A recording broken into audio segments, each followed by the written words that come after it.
Okay, so now let's talk about assignment operations. Assignment operators are used to assign value to variables. Python provides several assignment operators. The first operator assigns value from the right side operands to the left side operand. The next one adds right operand to the left operand and assigns the result to the left operand. The next one subtracts right operand from the left operand and assigns the result to the left operand.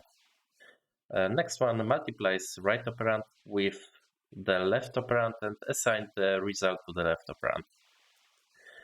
Next one divides left operand with the right operand and assigns the result to the left operand. The next one takes modulus using two operands and assigns the result to the left operand. The next one performs floor division on operators and assigns value to the left operand.